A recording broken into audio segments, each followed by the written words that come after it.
Good morning, everybody, and welcome to a Sunday edition of Hawk Blogger Mornings. I am Brian Nemhauser. You can find me on Twitter or Instagram at Hawk Blogger, and we got a fun new segment to test today. We're going to be going through each and every position group on the Seahawks roster and asking the question, is it better or worse?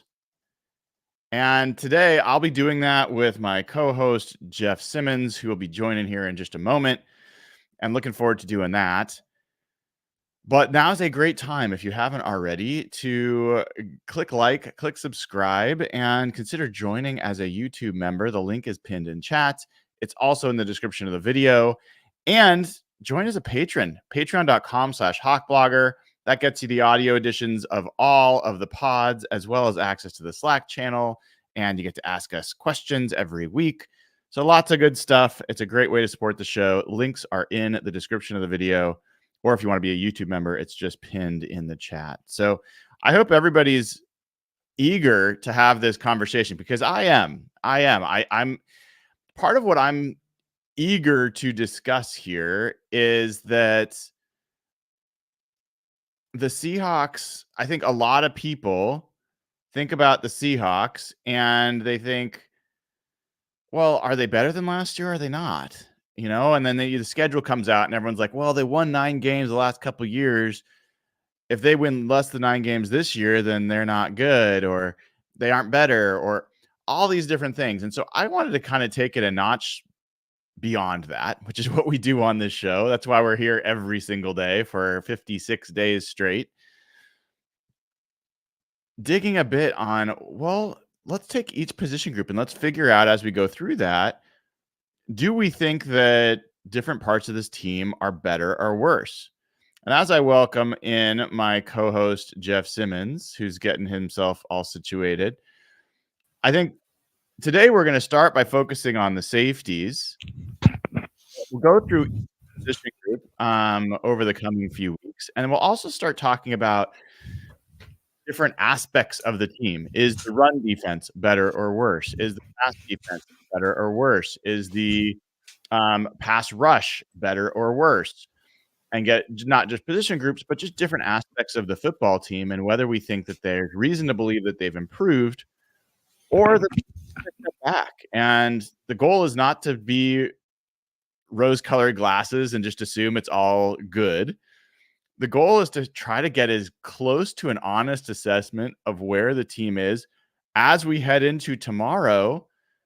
I think the first mini camp where we will get both veterans and rookies coming together and should start to learn a little bit more about what's going on there. Before we get into all the fun, let's bring in Jeff Simmons at Real Jeff Simmons on Twitter. Jeff, you all set? You good here? Yeah, my work replaced my laptop on Friday. They sent me a new laptop, and when I logged in, I had no mic showing. I mean, no audio showing, and then I just had to fix everything in the meantime. And now my picture's set up. So it's great, dude. Well, it's good to have you. I'm glad we could get you on a weekend. And how's the softball team doing? It's all right. We had a devastating loss early in the season, but it's picking up. We finally have our first nice day in Toronto here. Like, I was debating going golfing this afternoon. It's coming around. So it still feels like it's weird that it's summer already, but yeah. We're in the process of planning a trip. We're taking a road trip up to your country. We're gonna go to Banff. We're gonna Banff and Lake Louise, and we're renting an RV. First time I've ever rented an RV. And we're gonna lug ourselves around with the dog and see the sights up there. So I'm looking forward to seeing your country. It's really nice up there, man. Yeah. Well, hopefully we don't get eaten by bears, but you can never be too sure. Well, before we get into the kind of the heart of the show, talking about the safety position and whether it's improved or not, you're always just a consumer of all things NFL and Seahawks. I'm curious if there's any things that have been on your mind or that you've read this week or heard from different folks this week that have caught your attention. Yeah, I'd say there was a lot of stuff came out with the schedule release, and there's a lot of projection models, but the one thing that people are going to have trouble projecting with the Seahawks is the impact of coaching. And the hardest thing to project in any model or statistical analysis is how much coaching can impact you on a positive or negative. And I was listening to Bill Simmons' podcast, no relation to me, but they were going through over-unders after looking at the schedule. And they had Mike Lombardi on, who a former executive. He was with New England and Cleveland and the Raiders. They were going through the teams that they thought were graded incorrectly on the over-unders. And the team he was most bullish about was the Seahawks. And that was because they had a 7.5 game over-under. And if you look at their roster, honestly, that doesn't seem off. But the reason he was so bullish was the impact of McDonald. And he was going through different statistical analysis of things he really cleaned up in Baltimore and things that he can do in Seattle. And he actually put out an article on this, on how he thinks the Seahawks underperformed relative to coaching last year and how the roster does have holes, but the coaching can really elevate their team. So him and Bill Simmons thought the Seahawks were the number one team you should be betting on for over-under. I was pretty shocked by that because we talked about it in our chat. Like roster-wise, I think it's pretty clear what the ceiling and floor is, but I'll tell you Lombardi's perspective. Lombardi's biggest perspective is that Byron Murphy should have been like a top 6 picks in the draft.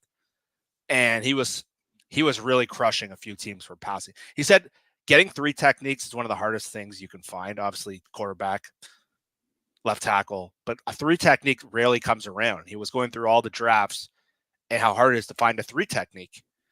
And he said the fact that they were able to get Murphy on top of what they already had roster-wise, I think he was a little more bullish on maybe the left tackle than me and you would be, but they thought the Seahawks are a team that could get people by surprise. And he said the hardest thing is teams won't be able to prepare for them. He said when you're playing like a week 1 game, you spend the summer preparing. But because of Grubb and because of McDonald, you can't really prepare for them, and you don't know what's coming. And so I was caught off guard. I didn't think the Seahawks would be. I thought they was pretty clear where they fall in. They're pretty much in the middle class roster wise, but they both were very bullish, and I was definitely surprised to hear that. Yeah, I'm not shocked. It is, and I think you've got a very clear picture in your head of what this team is, and I think I'm in the category of undecided right now. I think if I zoom out and you kind of do that thing where you kind of squint your eyes and you're like, okay, what is this team?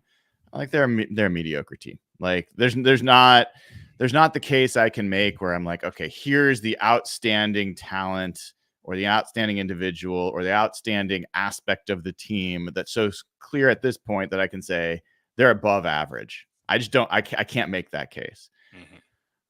But that's part of why I wanted to go through this series of the position groups, because I have a feeling that when we get through this, we're going to feel, at least I'm going to feel, my guess is I'm going to feel like, okay, there's reason to think this team might be better than last year's team. But then there's the question of also relative. So it's one thing to judge whether you're better than last year's team, but you have to be better than the teams you're facing. And so at some point I will want to rank position groups in the division, maybe in the NFC, things of that nature. And we'll kind of see where we got a lot of time to fill between now and when there's real news. So gonna kind of look at those, but yeah, that's interesting to hear. And I don't know if you heard Ted Ewins from the Athletics interview on my show earlier this week, but that was one of the most encouraging, insightful discussions I've had about Mike McDonald so far, or that I've heard anywhere. And particularly in how he described some of the innovations for Mike McDonald are not just his scheme, but how he teaches and how he sets up his practices and how he thinks that can apply to offense and other places. And that got me like feeling pretty eager to see how this all unfolds. And that's why I find I like you said before, I can kind of have an idea in my head of what the roster is. But if we went through this last year and said, okay, the Ravens have Kyle Van Noy and Clowney as their outside rushers, I would have said it's like a below average group. Mm-hmm. The way McDonald uses players, and one of the things the Seahawks under Pete, and what Lombardi was talking about, it was by the end, Pete had sort of lost his way in terms of hiring assistants. And it was a lot of stuff we've talked about. And he said, the job as a head coach is to fix the biggest problem. And he couldn't fix the defense. And he said, McDonald could do the exact opposite. And I do have questions with the roster, but so much of the team's future, if you follow the NBA or baseball, the coaching doesn't impact nearly as much as other sports. But in football, like we've seen what Sean McVay's done to the program. We've seen what Kyle Shanahan did to the team they inherited. In football, more than anything, the coach impacts so much of the trajectory more than anything. Like you see how the Chargers are looked at now just by getting Jim Harbaugh versus Brandon Staley. And there are issues I have, obviously, with the offensive line, and we'll talk about things like that. But if McDonald is what we think he is, the trajectory of the whole organization is going to change. And that's what – and there's not a lot of teams – like you don't see a lot of teams that are bottoming out that have bad coach – that have great coaches. Yeah. Yeah. Yeah. I think that Harbaugh comment's a really good one because you bring that up, and I just assume that the Chargers are going to be good. Not necessarily this year, but I assume that there is a floor to that team and that they are going to become tougher.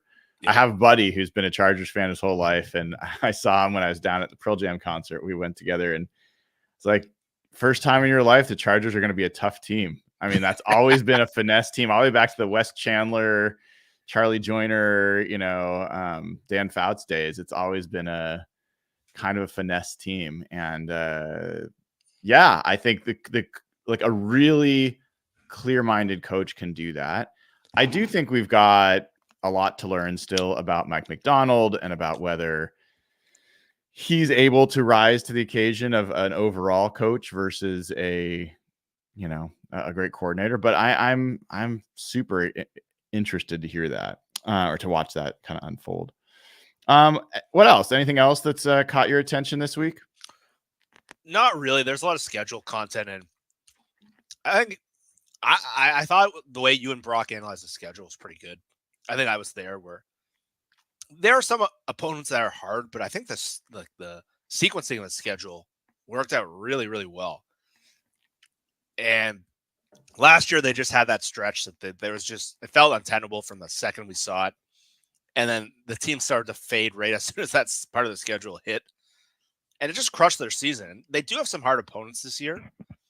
And there's going to be they play a lot of new quarterbacks. So it's going to be interesting. But I love how the schedule got structured, especially at the beginning. Like that's a great way to ease in a new coach. And there's not a lot of crazy cross-country travel. And so there's a chance the schedule could really play into their favor. But it's not an easy one by any means. They got a lot of hard games on there.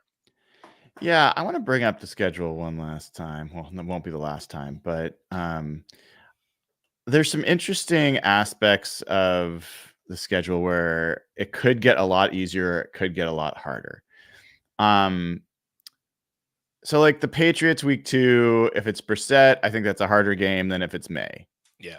But who knows? Maybe that's the opposite. Won't really know. Let's see.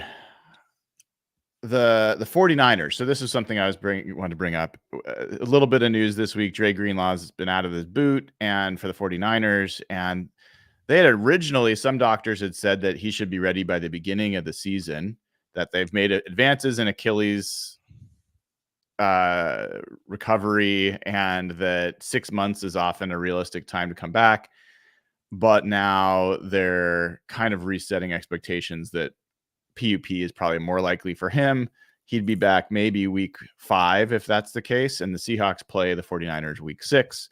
Thursday night football, short week. Maybe he doesn't play back-to-back after his first game back. I don't know.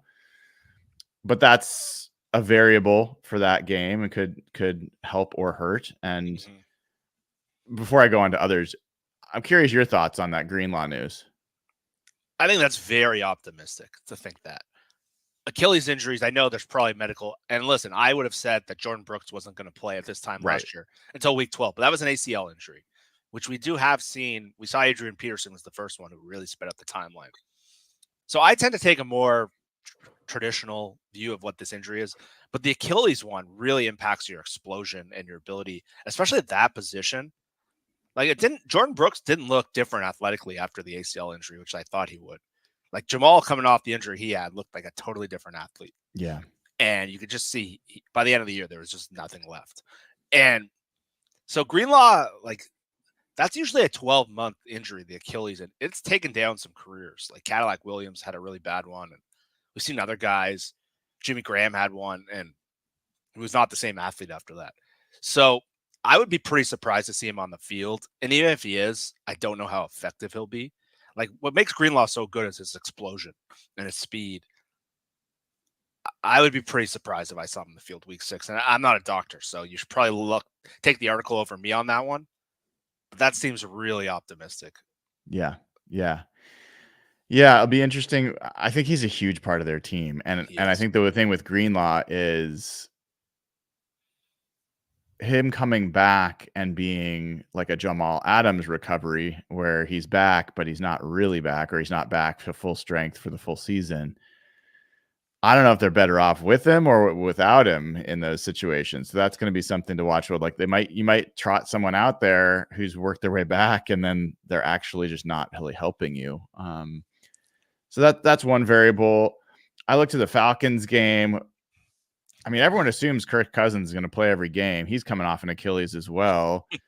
That could be, there's a lot of variability to that game. The Bills game, the week after that, I mean, you and I have both said we think the Bills are taking a step back, but I don't know how much. Like that could be, they've been a top team. Are they not anymore? Are they, what level of team are they? The Rams game, I mean, I still just have this thing about Matt Stafford. I'm just wondering how healthy he's going to remain. He's a super tough guy, so he doesn't really miss time, but there's a lot of variability there. The Cardinals, we assume, is a pushover, but they could be better, this year. The Jets team, massive variability. You assume but who knows with Aaron Rodgers? So there's like a lot of these games where we really won't know. Even the Bears game, Caleb Williams and that receiving crew, they could surprise and be one of the best offenses in the NFC this year. I don't think that's a crazy thing to think. I think besides the layout of the schedule, I think there's just a lot of these teams that could go, like the Jets and Falcons, that could go from doorstops to contenders in one offseason.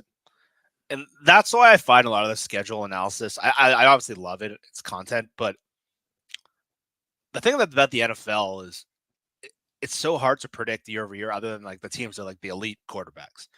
And you see crazy turnover every year in the playoff teams. But I think what makes the NFL great is teams emerge positively or negatively that no one sees coming almost every year. Like if we did this exercise last year and looked at Houston and Tampa, they were in the Caleb Williams top 3 in every list. And what happened was Dave Canales came in, he unlocked Baker, and they went from being a bottom 3 offense to a team that won a playoff game. Houston got an elite quarterback, and their coaching really helped on both offense and defense. Same thing. And there's going to be teams that we didn't see that would have looked great on, like the Rams last year too. The Rams that we thought were like, when we saw week 1, they're like, okay, we don't have to think about it. Yeah, I think they were a 10-point favorite. And so we can go through these exercises and project who we think will be good. But like you said, the Rams they always have that Stafford injury question lingering. Mm-hmm. So I think on paper, they're really good. I think they could be one of the best teams in the NFC. But if Stafford gets hurt and Jimmy Garoppolo has to play, their whole ceiling changes. Obviously, that's the quarterback, so you can say it about any team. But every year, the thing you can't project is the impact of coaching. And then, last year, when the Tampa hired Dave Canales, most people had no idea who he was. Even most Seahawks fans had no idea who he was. And so that's what makes it so hard in some of these games, like the Bears, where you actually might be benefiting because they look like their best strengths are in the passing game. You're playing them in the end of December. So that might be freezing cold and windy in Chicago. That might work for a power running team. So there's so many things. The Jets can go a million different ways. They can. It definitely can. Yeah, it's gonna. I'm looking forward to seeing these things kind of unfurl in front of us. We do have a super chat question I want to get to from Garth. Brian, I have an oddball question. Russ is playing Pittsburgh in Denver week 2. Sean Payton is a dirtbag with a history. Will he have a bounty on Russ? What do you think there, Jeff? No, I think Sean Payton's happy with that result. I think he got rid of him. If Russ was there, maybe he'd have a bounty on him if he had the injury guarantee. But I don't think he has any I don't think he has beef with Russ now that he's gone. I think it's so funny, Jeff. I mean, this idea of the bounty and like the dirt. I agree, it's a dirtbag thing to do. I've also seen it. People think it's like a Sean Payton thing. My oldest was on a travel basketball team, like an all-star team, when he was, I don't know, he was in elementary school. Like he was a decent ball player. Wasn't one of the starters, but he was on the team. And he just didn't like it. It was like the coach was super intense and like just didn't enjoy it. And so he decided he wanted to play for more of a rec level team than the travel team. And they played it. I ended up coaching that team, and we played against this all-star team. And the coach told his whole team to make sure that my son didn't score a point.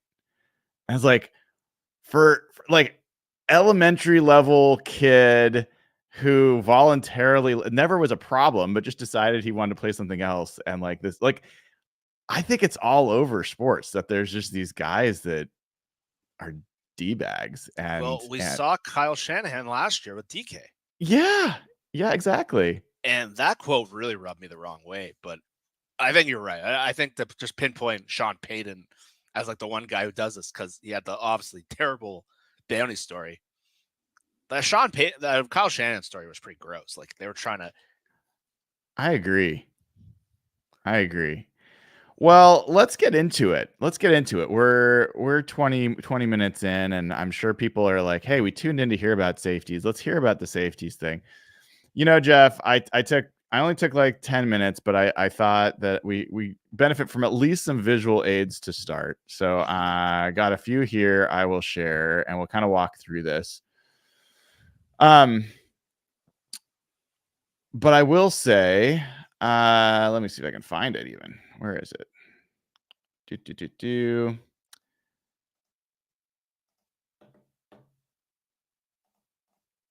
So we'll talk about the safety position, and there's a few different ways I think we can go about this. First, I'm just going to level set us talking about last year's PFF scores and some of these players.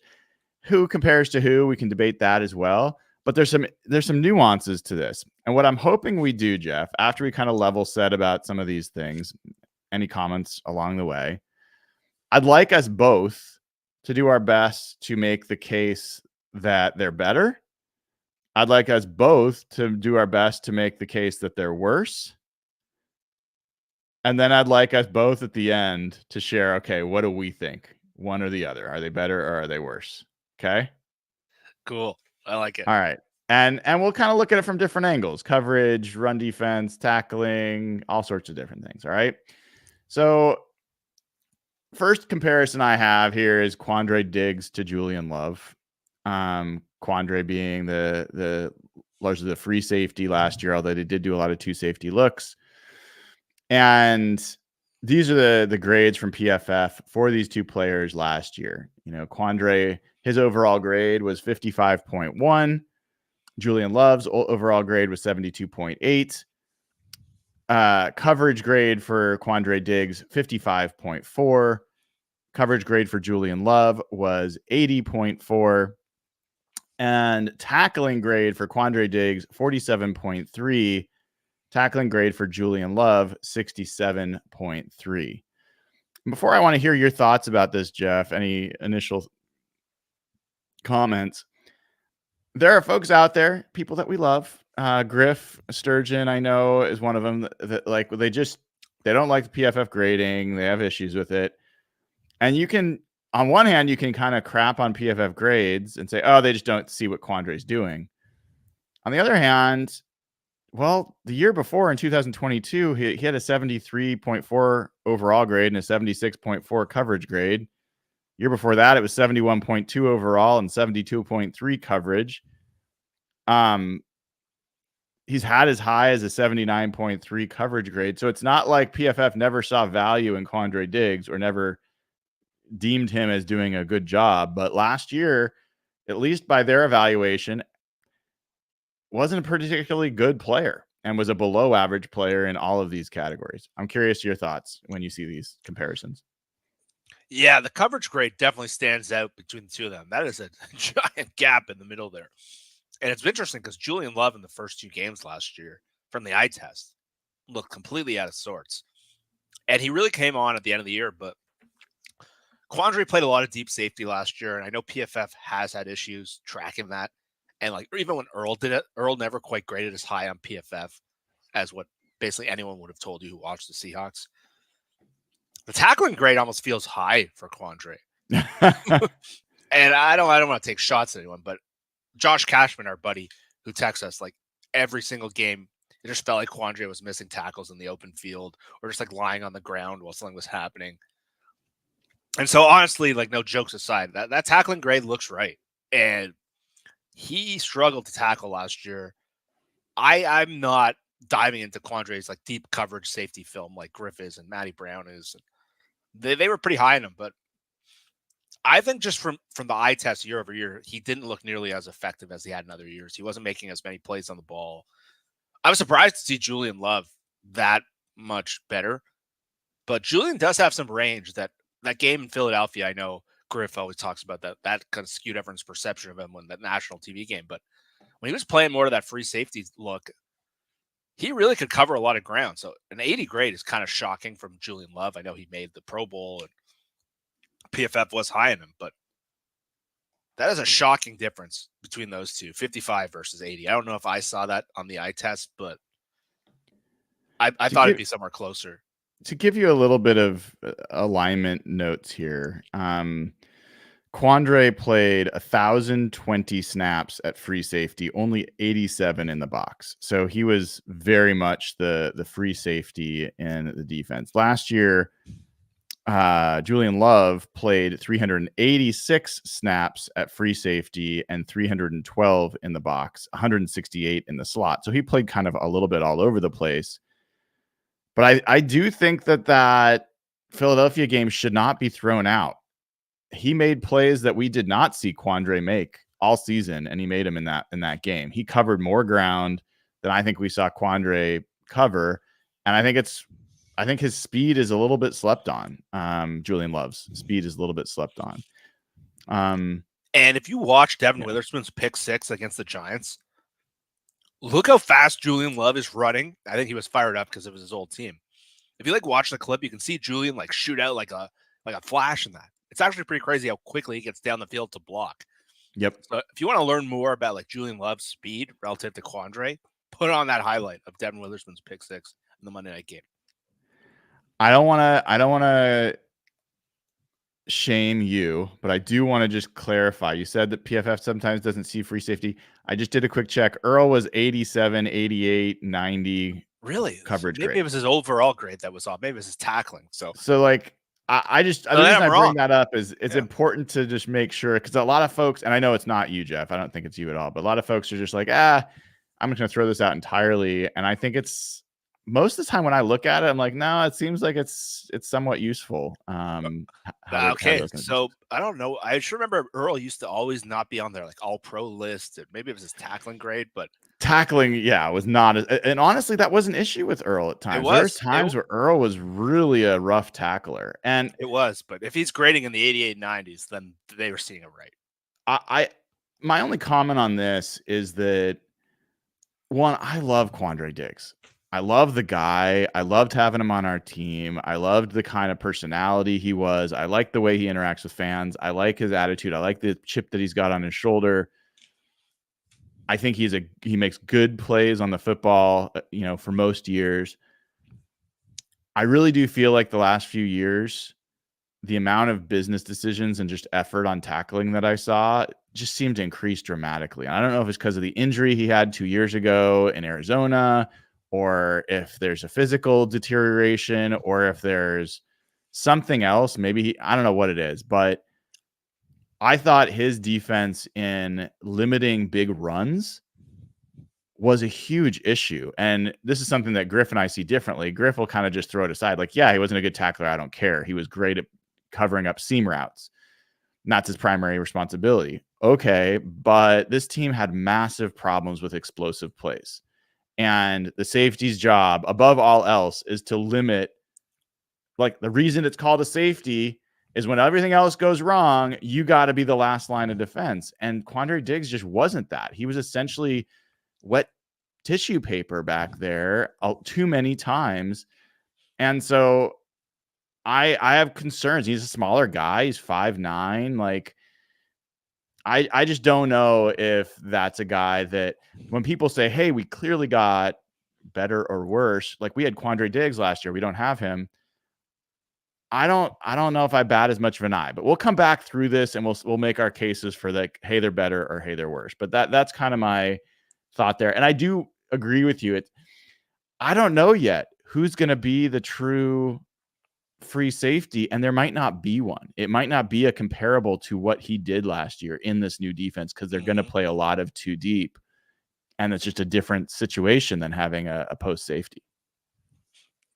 Yeah, and one of the things I see with some of the Seattle Overlord guys, and I don't want to take shots at them, so this is not a shot, but they really focus on the now. And a lot of, like, personnel decisions or roster decisions are looking a year out or just projecting forward. When you're making roster decisions in football, it's not about what have you done last year. It's about what you're going to do next year. And you could see Quandre is declining. You could see it, and it's nothing against him. You covered a lot of it really succinctly there. But if you can see he's declining, you'd rather give time to someone who's ascending every single time. It's like basic roster management. And I think that's where Quandre is probably struggling on the market a little bit. He probably has a high value on himself, but when you're trying to project what they're going to do next, I don't know if Quandre would have been the best bet for where the Seahawks are going and with some of the youth on their team. And so we'll talk about this, but I think that's a limitation. They very much view things like a coach, and that's not a knock on them. That's how coaches view things. And I bet if Pete was back, he would have wanted Quandre back. But the personnel people, they see things a little differently, and that's why I'm not surprised that they came to that decision probably pretty quickly. All right, so let's look at the next compare here. Next is Jamal Adams and Rayshawn Jenkins. And with this comparison, a little tough because Julian Love was one of the three safeties last year. So I kind of I could have made Julian Love versus Julian Love, but I tried to make it a little bit more interesting, get a little more coverage than that. And Rayshawn Jenkins, he played 489 of his snaps in the box, 335 at free safety, 188 in the slot. He also played 58 snaps at corner, which is pretty interesting. Julian Love, I just going to double check. I don't think he played 18 corner snaps, but that's a lot of corner snaps, especially for a guy that plays that much in the box. But because he was such a box safety, that was more of his dominant role. I thought Jamal Adams was a better person to compare him to than like a Quandre Diggs.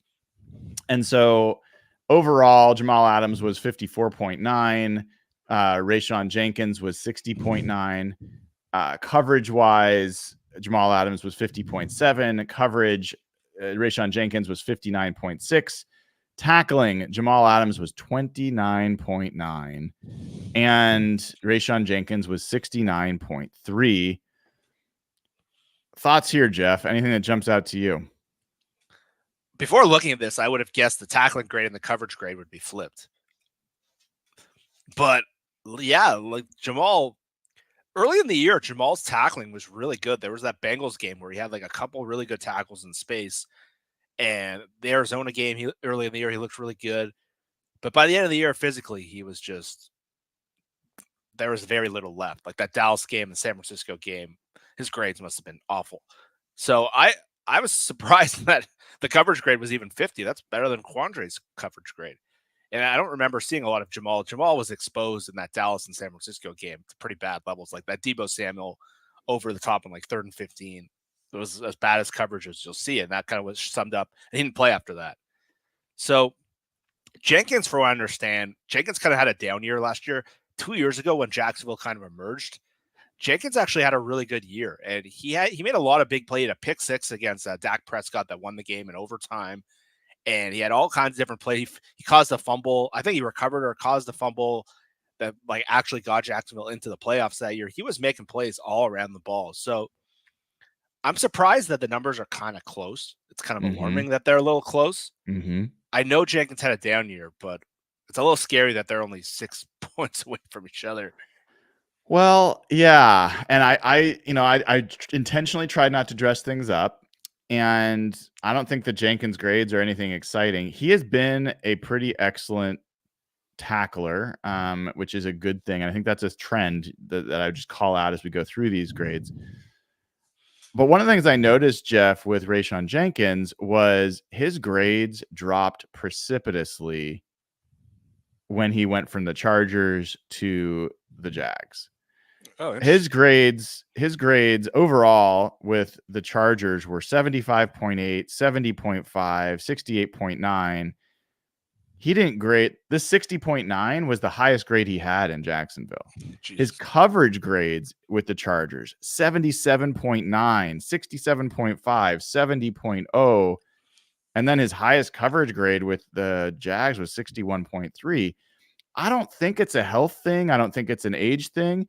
And I really wonder if the reason he was such a hot commodity when he got cut, like Seattle wanted him, the 49ers wanted him, I think the Packers there's a number of teams, was because teams recognized that he was playing in a scheme that wasn't a good fit and saw the player that he was in the Chargers.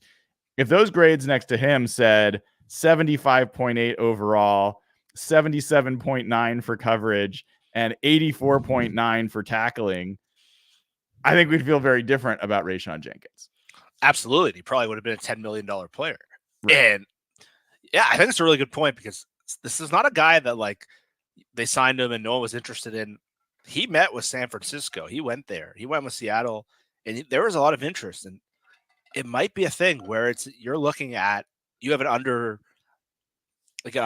undervalued asset, and you might be able to buy low on him. And he wasn't super cheap or anything, but I think you might be right. And I know Seattle does put a lot of emphasis in PFF and their grading, and they made a lot of decisions in the last 2 years that you can see that they're valuing PFF. So you do wonder if they looked at that scheme, which was their defensive coordinator got fired, the guy who coached Jenkins the last 2 years.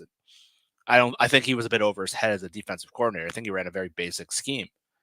They might think you put this guy in the right scheme, and he's the kind of guy like I could just picture on Baltimore. I don't know why. I can just picture this guy just going to Baltimore, being really solid, and they being one of their better pickups at the offseason.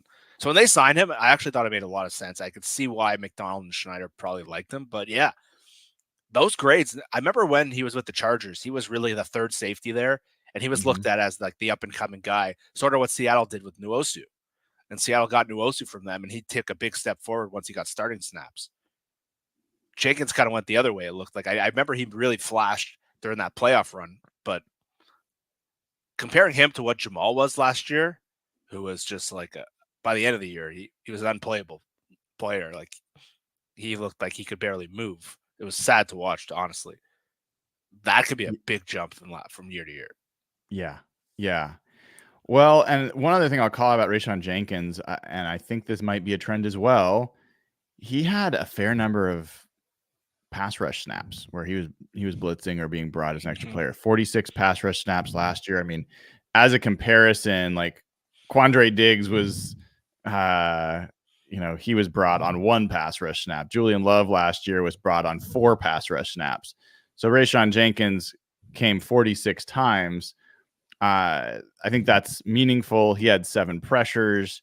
He was, in 2022, he had a 69.4 grade for pass rush. With the Chargers, he had as high as a 79 or 75 grade for pass rushing. So that might be another aspect of his game that they're interested in. All right, let's keep going. last one I've got here, and then we'll talk about some other intricacies of this. Kobe Bryant at one safety, Kayvon Wallace as the other. And this is where the Julian Love not being included breaks down, because Julian Love was really the third safety last year for the Seahawks. And you could kind of compare him to Kayvon Wallace and see how you feel about that.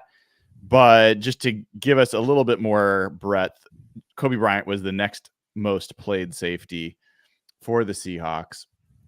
And I think people forget that he actually played a few games at safety. He even started the year. The first game of the year against the Chargers, he played 64 snaps and had a 37.3 grade. So he played the first 2 weeks and then was out for a while. But in any event, Kobe Bryant's overall grade was 34.0. Kayvon Wallace. What I did with Kayvon Wallace, Jeff, there's an interesting split here. He played in Arizona to start the year, and then he played with Tennessee for the balance of the year. And two totally different players. I mean, totally different players. And I think this gets back to the Rayshawn Jenkins conversation, how he was being used.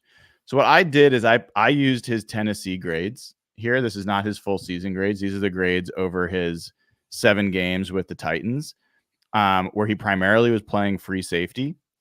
And we can decide, how we feel about that. But I just wanted to clarify. That's what the asterisks are there for, just to indicate that's just his Tennessee grades.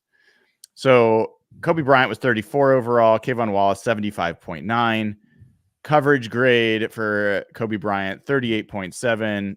Coverage grade for Kayvon Wallace, 77.9. Tackling grade for Kobe Bryant, 48.4. Tackling grade for Kayvon Wallace, 86.7. And one of the things I want to call out about Kayvon Wallace is he is an elite tackler. Everywhere when he was with the Eagles for those years, 90.2 tackling grade, 88.5 tackling grade.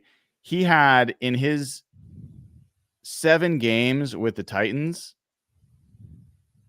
he had 2 missed tackles, and they happened in the same game. So he had his missed tackle rate was 4.7%. To give you some idea, Quandre Diggs' missed tackle rate was 17.5%. So this is a guy that does not miss tackles. And that seems to be one of the things that's a trend with who they brought in, is their safeties are all good tacklers.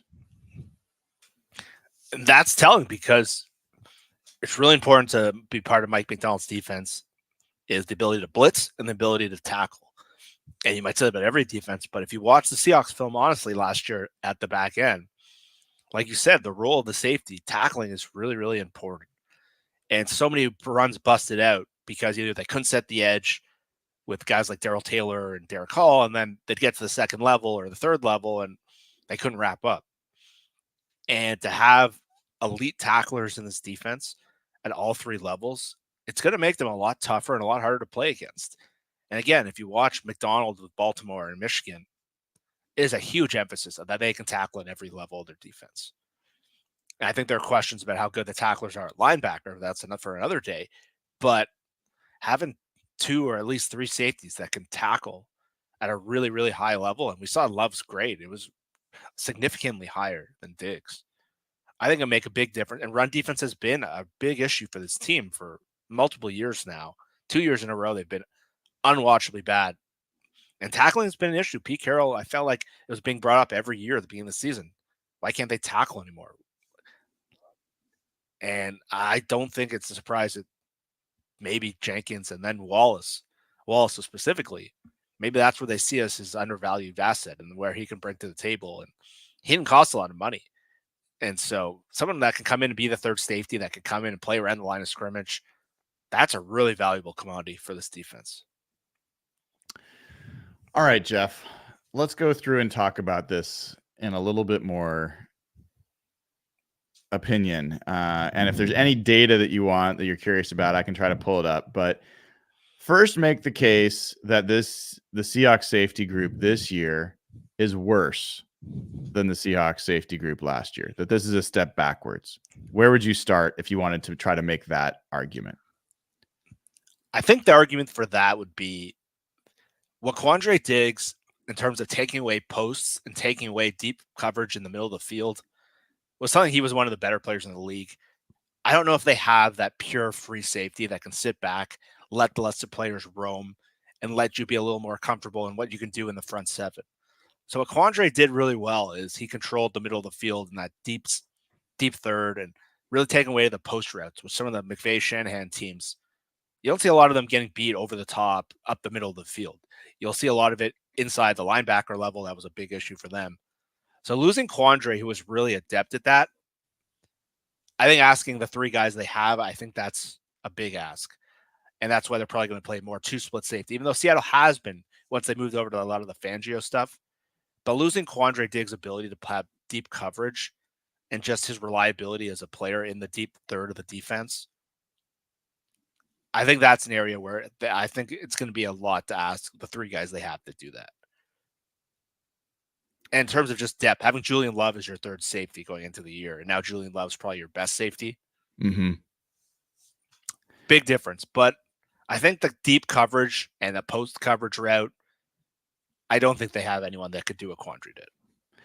Yeah, I think that's where I would start too. Quandre from a true post safety. I don't think they've got someone like that on the roster. Although my hesitation there is I do feel like Julian Love covered as much ground or more ground at times last year than I saw Quandre cover. But in general, that makes sense to me. I think Quandre is also a vet to the point where he really was going to be he was going to be in the right place at the right time. And one of the things Seahawks fans have been blessed for the last decade plus to not have to see as much is when you have safeties that are not assignment correct, it can be really embarrassing to watch your defense play. You just see like there's a lot of those bleep moments where like, oh no, he's in the wrong place. He covered the wrong part of the field. And now there's a just easy 70-yard touchdown. And we didn't see a lot of those. We didn't see a lot of those totally blown coverages kind of things. And we haven't seen that for kind of like 15 years almost, all the way back to Earl and Lawyer Malloy and even before Cam started, right? So even in between when you had who was the Bradley McDougald, like you had a lot of pretty assignment correct guys. And I think Quandre Diggs is one of those guys. I don't know about Rayshawn Jenkins or Kayvon Wallace in that regard and how smart, how heady they are as players. So that's a question mark. I think the other thing I'd say if I was making the case that they're worse is that the ceiling feels lower. Jamal Adams, as much as we rag on him, everybody rags on him. It was the last few games of the year where his body just gave out. When he first came back, even PFF liked what he was doing. He had in the Cincinnati game, he had a 74.1 grade. He had 78 tackling grade. In the game against Cleveland, he had a 70.5 grade, 75.4 run defense, 84.5 tackling. And this is a guy that has been an all-pro. I don't know that any one of Julian Love, Rayshawn Jenkins, or Kayvon Wallace, have that kind of ceiling. And Quandre Diggs was a perennial Pro Bowler. Julian Love made it in, and even he was surprised that he made it in. So I think that the top end for this crew does not seem as high. And so let's say if we were play the game, if everyone was healthy for the full season, I would say that last year's safety group was significantly more talented than this year's safety group. I think it's the injury thing that just you can't with Jamal Adams, you clearly cannot say that that's the case. So I think that would be my, I would also kind of pick on Kayvon Wallace. Went between a couple of teams last year as kind of a cast off. He played a little bit for Philadelphia, but was kind of a rotational safety. Rayshawn Jenkins hasn't been good for a few years. He's over 30 now. What makes you think he's going to be better now? Those would be some of the things that I would pick on. But generally, I would just say lower ceiling group. And that's where I would make the case that it's a step back. Anything you'd add to the worst case before we flip sides and make the better case? No, I think you covered it pretty well. I think the ceiling is exactly it. I think Jamal was a top 5 pick. Quandre had become a really reliable. And the thing with Quandre is he's played for a long time and he's seen everything, and there wasn't a lot that could trick him. And Julian Love and Jenkins, they both on their old teams were backup level players that emerged into guys who deserve to be starters, but they were not guys drafted. And Quandre kind of had the same play, to be honest. But those guys, there's no established starters there. I think it's more stopgaps, and Julian Love showed flashes, but I don't think you see a lot of guys where you're projecting like maybe this is a red chip player. And Quandre got paid over $10 million in free agency. Jamal traded for 2 first-round picks. I think the talent level is pretty significantly different. But in terms of who's better for 2024, it's an interesting question. Right. We do have a super chat before we get to switching sides. Garth Knight asks, who is in the market for Jamal Adams and his fans? We've heard about the 49ers. There were some rumors about the Cowboys, although I heard that refuted pretty heavily by folks that have inside knowledge over the week. I don't know who's going to be in the market. I think the Seahawks might be the primary team that genuinely still seems to be open to him as a linebacker. Yeah, I don't think there's going to be much of a market because what he does well is really limiting, and physically, I think it all comes down to Jamal is physical.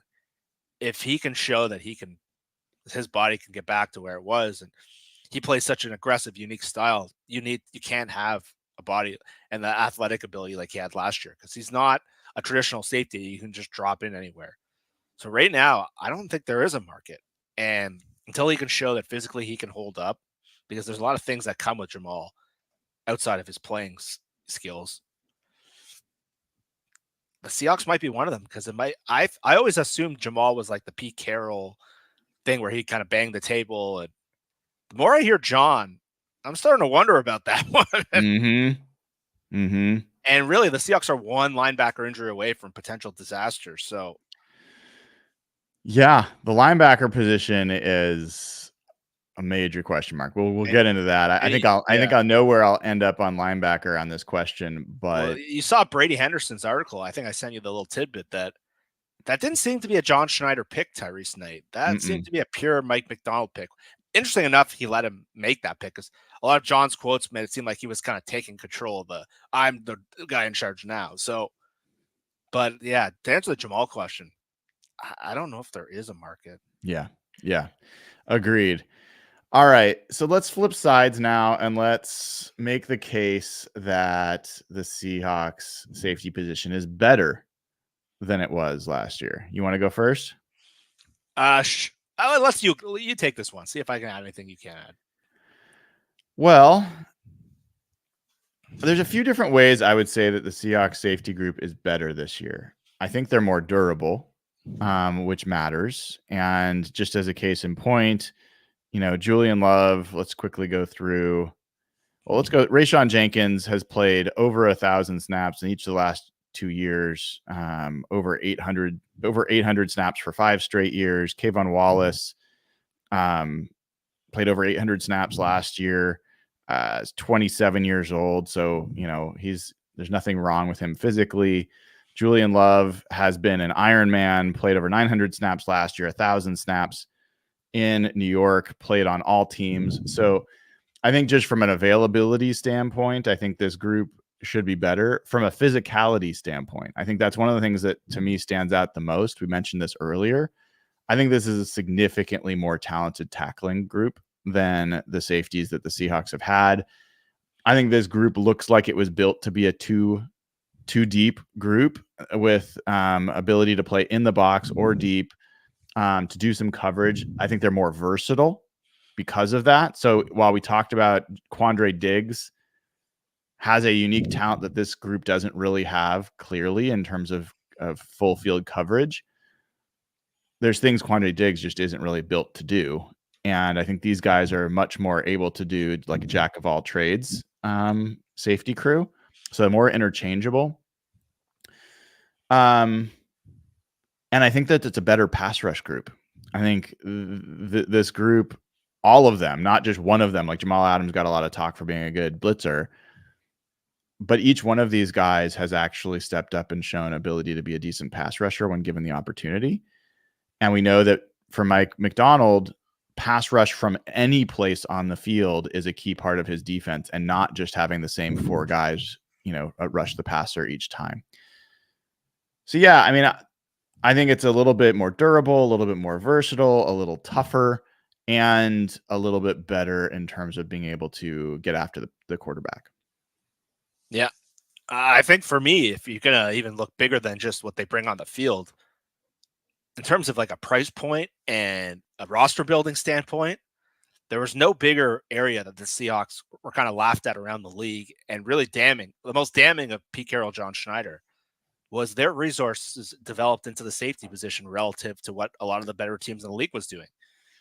And they were both counting on the cap over $10 million last year, and it was going to be almost $30 million combined this year.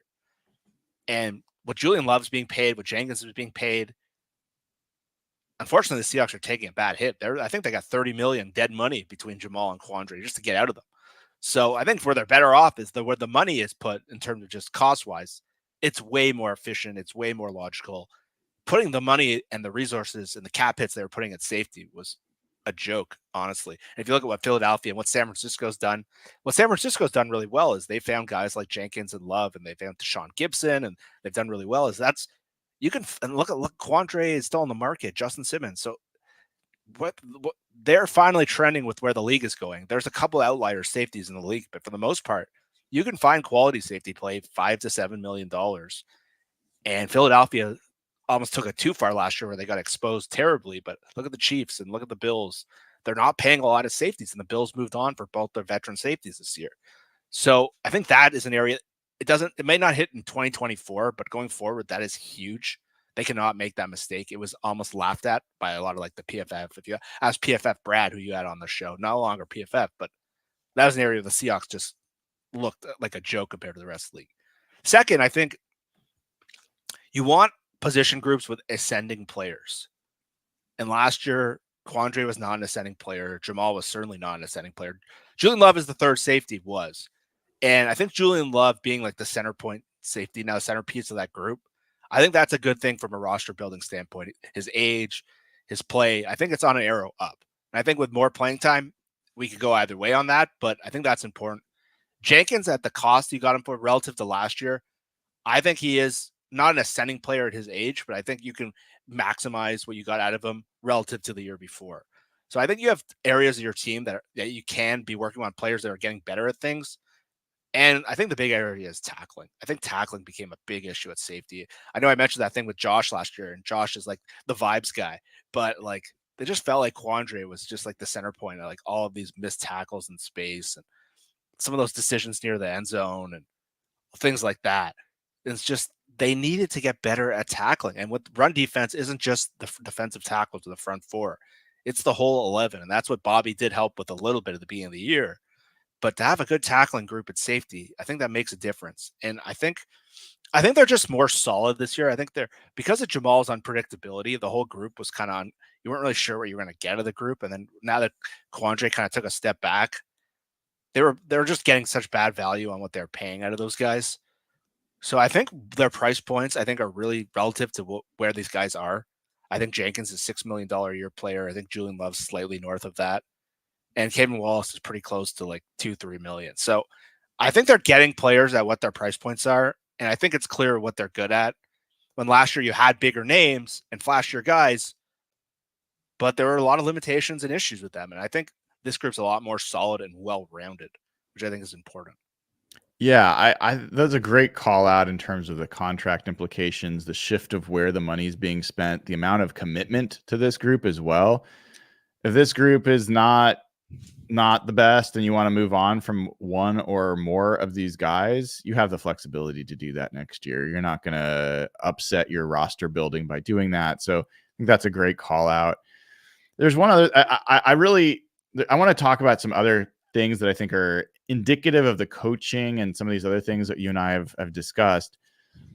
But Jeff, just the tackling for a second. I mean, I know that a lot of people will say, focusing on tackling for safety is a silly thing to do. Coverage matters more, all these other things. Fine. But there were plays last year where my heart stopped and then started again because Jamal Adams made a play early on that I don't think many safeties would make. There's multiple plays, I think, against Cincinnati where they threw it. It wasn't like last line of defense in terms of other people had missed the play. It was a screen, and he was the guy that was basically isolated against multiple offensive linemen and a guy that was catching the ball, whether it was a back or a receiver. And Jamal Adams showed this innate ability, an all-pro-like ability to knife through the blockers and bring down the runner or the receiver in this case. And if he hadn't made that tackle, they would have been massive plays. And so this idea that tackling for safeties is not a big deal, I just don't buy it. I think tackling for safeties helps to set a floor for your team. Like for your defense, we might make some mistakes, but we're not going to be worse than this. And if your safeties are poor tacklers, it just compounds things. If your safeties are great tacklers and they're physical, then I think it elevates everything else. I think it can help a linebacker crew that may not be as talented as some others.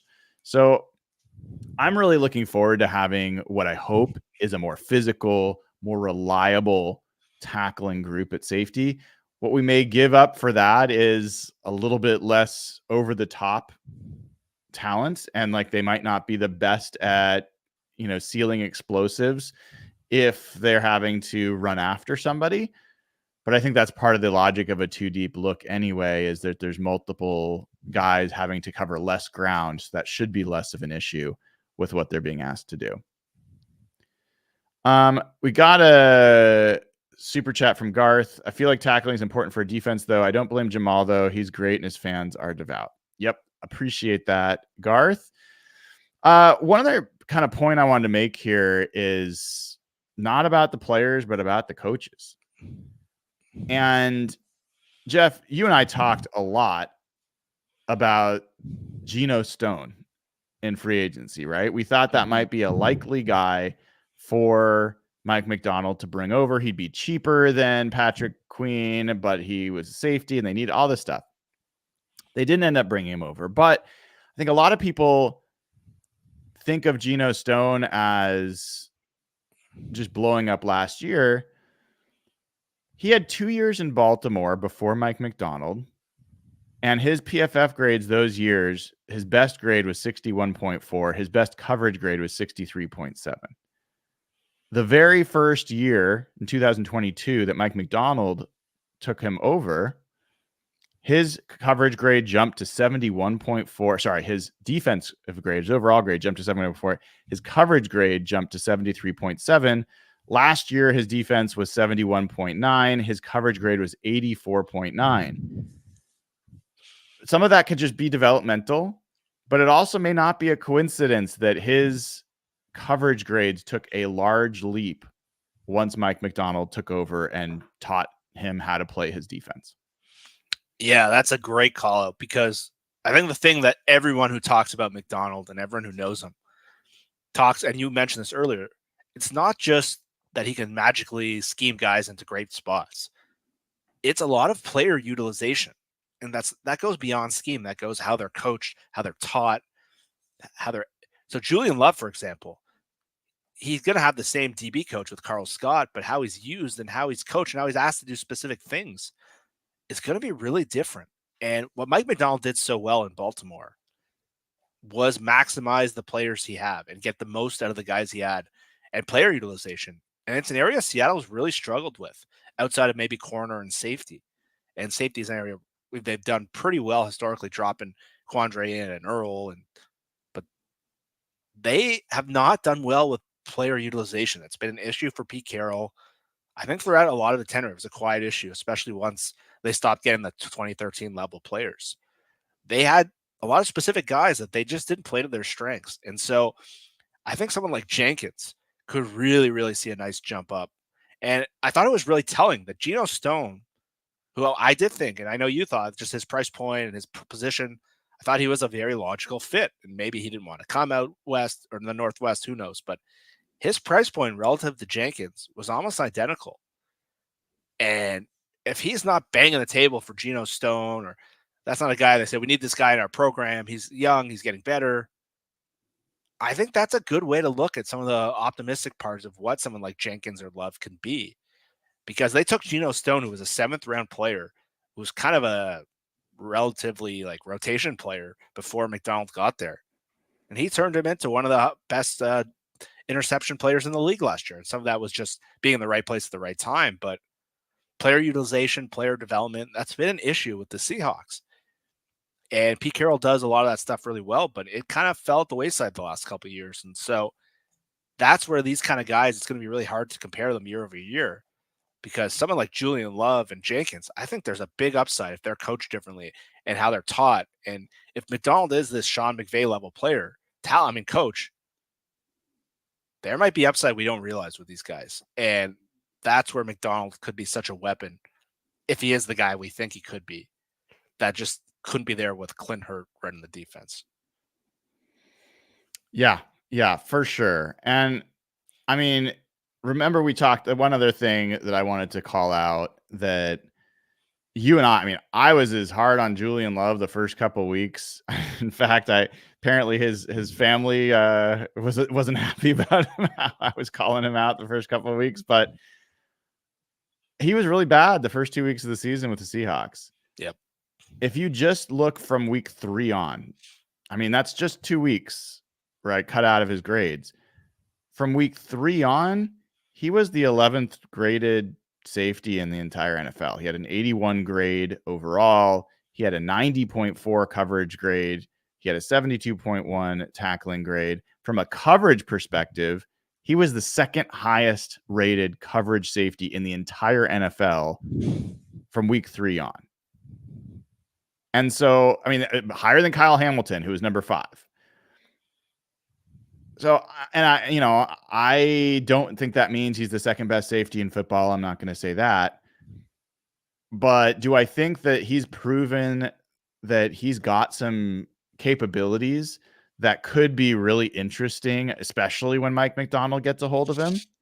Yeah, I do. I think people underappreciate Julian Love still.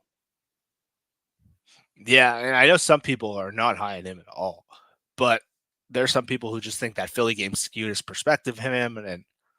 But listen, Love played for Wink Martindale with the Giants, and there's going to be a lot of similar concepts of what McDonald's going to do. And what a lot of the great coaches can do is unlock these kind of players. And Julian Love has a lot of requisite skills that you can turn into a very valuable player. And I think that's why Pete identified him. I think Pete was really excited by that signing. I think he was shocked that he was even able to get him. Pete's a DB guy. So I think his IQ is really, really high. I think it's just his utilization. If they can figure out how to maximize his role, I think he could be a really valuable player in this defense. Yeah. We have a super chat from Garth. He's said he's heard a lot of people say Toronto is the best city in the world. Jeff, some other people have said it's overrated. What are your thoughts? Honestly, I'm not a fan. And it's weird. It's like most people take such pride in their home city, and Toronto has some great elements to it. But it's become one of the most expensive cities in North America to live in. And basically it's almost lab New York and LA in terms of cost of living. And when you choose to live in New York and LA, at least you get the benefit of either the weather in LA or the beaches or the climate. In New York, it's probably the most exciting nightlife for restaurant city in the world. Toronto's kind of, you're getting the downsides of them without the upside. I think that sums up Toronto in a nutshell. And it's still, the downtown area is really nice. It's a good city in the summer when the weather's good, but I would love to move somewhere else. but I'm restricted to where I can go being Canadian. But there are some really good elements to it. It's really multicultural, really friendly place, really good price to eat. And some people call it like New York light, but when I factor in the cost of living, the traffic's really bad here. The transportation systems are really bad. The airport is one of the worst in the world. No, one of the worst in the world is our airport. Not only it's in the middle of nowhere and it's an awful airport. So when you combine all these things, I find it very frustrating. But a lot of people consider it a world-class city. I'm not quite there, but hey, it might be for you. The Toronto City Review you didn't know you needed. We got it here from Jeff Simmons. All right, Jeff, now it's time. We're to the moment where we've got to decide. Is this safety group better or worse than it was a year ago? You go first. I'm going for it. I'm saying better. I think the floor, the ceiling's lower, but I like the floor of the group. And I think the downside of having Jamal Adams or the tackling errors that just created all these issues, I think this group as a whole is slightly better than what they had last year because they don't have some obvious, just giant limitations that they had last year that really exposed them in some games down the stretch. I don't think the gap is big. I think your point about their ceiling is really accurate. I think the group today has a very limited ceiling. I think it's very clear. A lot of them are stopgaps, but I think the floor being higher in this defense, I think they're going to be asked to do things a lot differently than the safeties were supposed to be the centerpiece of that Pete Carroll team. That's where their investment was. That's what the roster looked like. I think with them, they're sort of just they're more stopgaps, and I think relative to what this defense is trying to become, I actually prefer that approach better. Yeah, I will. I'm in the same place, and I wasn't sure I'd be there, but I think you said it really well. I feel more comfortable with this group in terms of what they're going to be asked to do and their ability to do it. Now, do I think that this group would be as good if they needed to run Pete Carroll's single high? No, I would feel very uncomfortable with this group. But knowing how Mike Macdonald wants to approach his defense and knowing what the Seahawks have struggled with in terms of physicality and toughness, and people think, safety doesn't have to do with that. I think this group's got a really good mix. Now, I'm not over the moon. I'm not saying Kayvon Wallace and Tayshaun Gibson, Rayshawn Jenkins are the next great things. But the reason I said Tayshaun Gibson is that's the name that comes to mind for me, Jeff. Mm-hmm. If you go back and you look at Tayshaun Gibson, before he went to the 49ers, he was around 30 years old, around 31. He'd been playing for Chicago. He bounced around Houston and Jacksonville and Cleveland. And he was coming off for the Bears the year before in 2021. He had a 51.5 defensive grade overall. He had a 50.8 coverage grade. For the last 3 years before that, this guy was like a 60 to 65 graded player at best. And then he got to the 49ers. And the last 2 years, I thought he was a key part of that defense. He was a stabilizing force, a veteran, smart, savvy player who was a solid to very good tackler. In 2022, he had a 91.2 tackling grade. He only missed 1.7% of his tackles. And even last year, he had a 72.6 tackling grade, and he was decent in coverage. He has 73.85 coverage grade. I think he was an underrated part of that 49ers defense, which was one of the best in the league. And it wasn't because he was some Earl Thomas level athlete that was covering all sorts of ground. He was tough. He was a solid tackler. He was where he needed to be, and he was available. He was durable.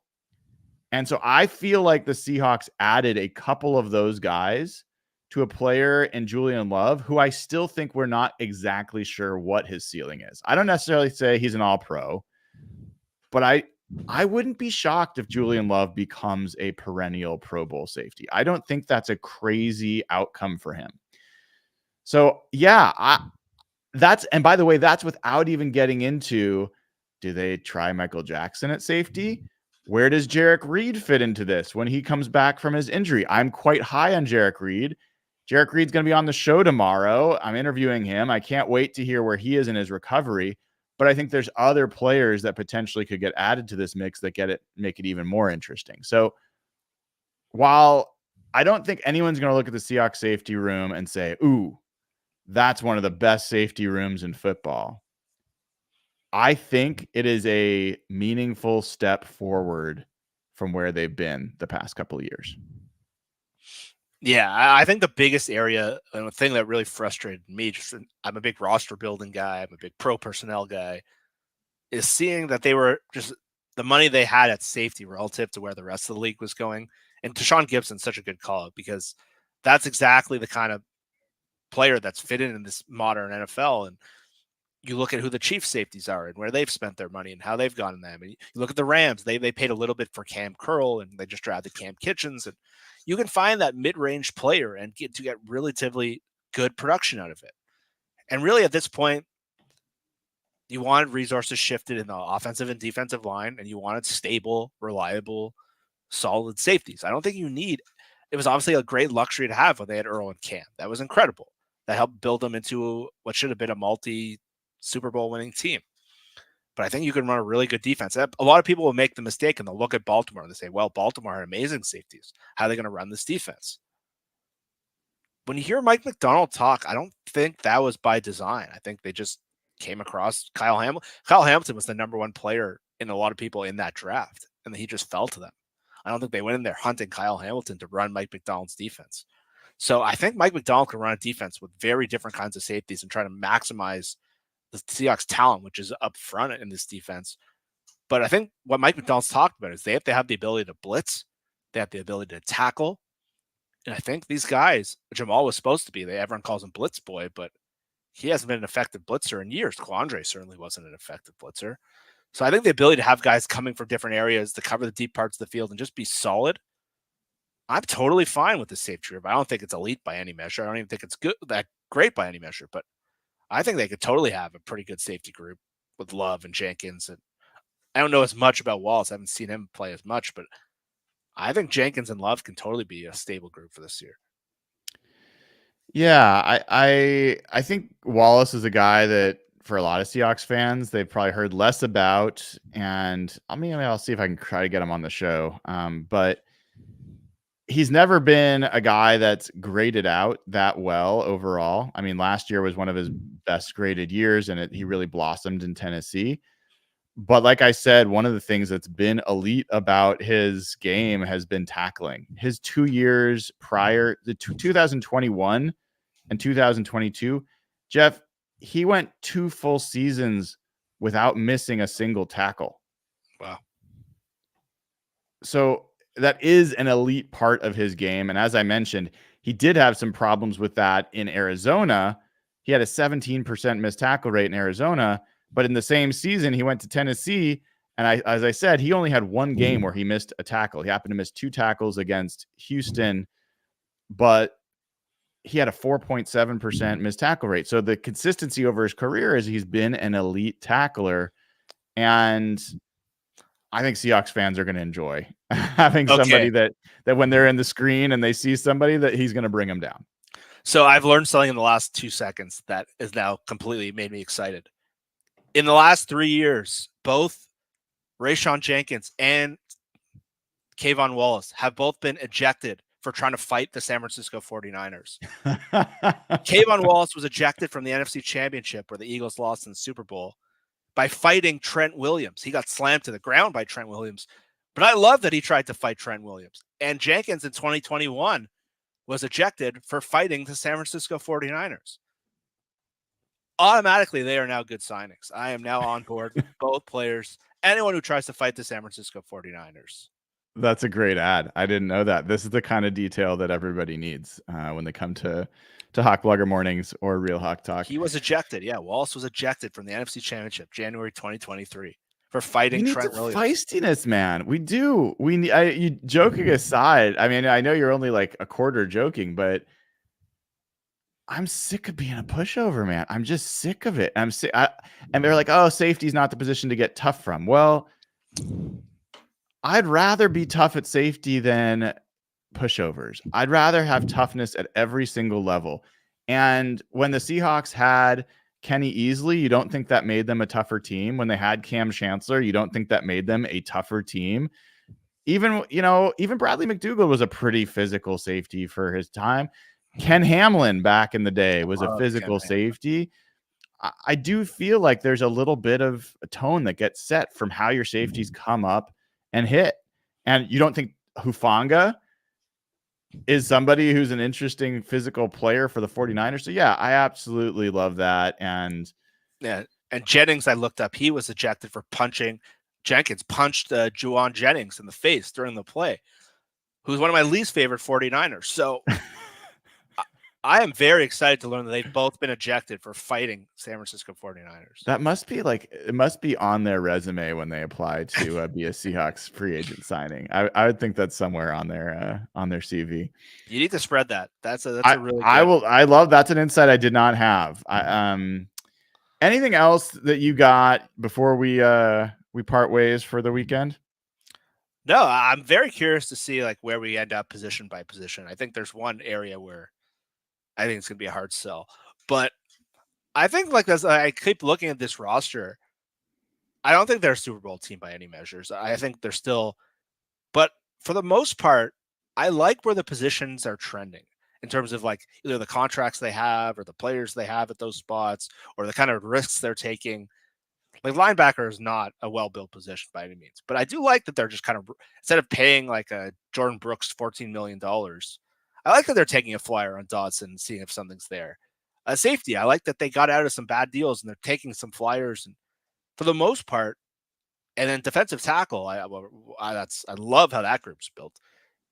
Edge, we're probably one player short, but for the most, unless Draymond Jones is does the clowny thing. But the more I look at the team, I'm pretty happy with the roster breakdown. Of obviously, I wish they were better in the offensive line, but for the most part, I'm pretty happy with how they've built each unit of the roster. And I think that's a big change of how I felt the last couple of years, where linebacker and safety had so much investment. And they were so limited on the trenches. And I think that fits the coach. And the more we read, I like how much Mike Macdonald is impacting things. It's not just John Schneider showing, the personnel guys are in charge now. And I'm excited where the team is trending. I still think they obviously are not there now, but I am excited.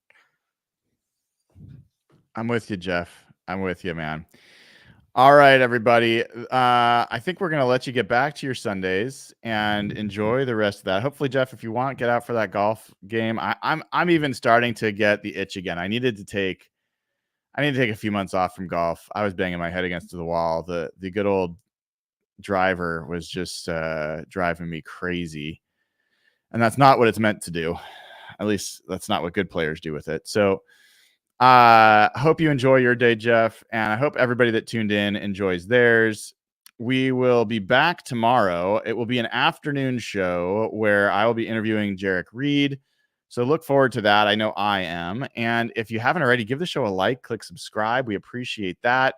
And go over to patreon.com/hawkblogger, sign up, get access to the audio version of all these podcasts, as well as the Slack channel and a bunch of other good stuff. And if you haven't already, joined as a YouTube member, the link is in the chat and it's also in the description of the video. You will be happy that you did. All right, everybody. Thanks for joining. I'm Brian Nemhauser. This has been another edition of Hawk Blogger Mornings.